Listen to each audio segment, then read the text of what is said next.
level nzuri ya mshahara wake, itapelekea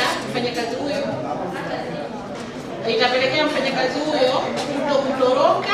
Na mambo baadhi tutaya cancel, ambao watu wanaweza wakatoroka, kwa sababu kama mfanyakazi ana uwezo wa kupata riadi fulani, ana uwezo wa kujihudumia pia. Kwa hiyo nilikuwa naomba ubalozi utuwekee kiwango maalumu kwa wale ambao wanafika ama wanaoendelea na kazi, waweke mshahara wetu uwe katika level nzuri, ili kukidhi mahitaji yetu na kuondoa vikwazo ambavyo vitakuwa vinapelekea watu kutoroka. Ni hayo. Asante dada kwa swali lako. Ningeshangaa kama nisingeulizwa kwa swali, kwa sababu ni swali muhimu sana na nisingeweza kulizungumzia kama nisingeulizwa, kwa sababu waathirika ni nyewe wenyewe.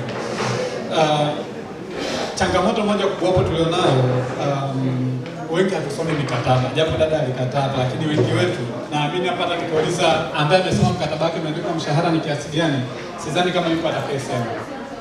Kwenye mikataba mshahara anayokuja mfanyakazi kwa mara ya kwanza ni 120. Hiyo ndio imeandikwa kwenye mkataba. Kwenye mkataba kabisa unatoka ubalozini.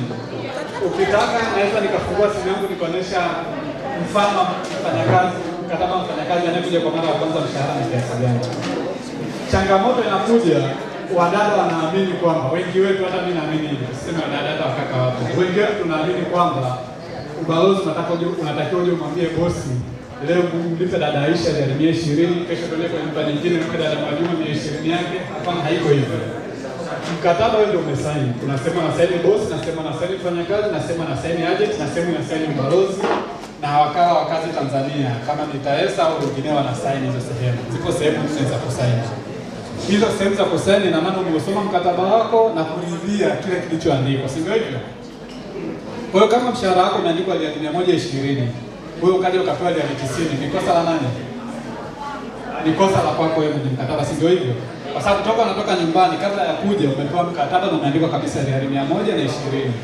Nao mfano wa mkataba ambao dada wapi anakuja, umeandikwa kabisa 120. Akija ukalipa 90, si kosa la ubalozi. Ameshindwa kusimamia mwenyewe haki yake.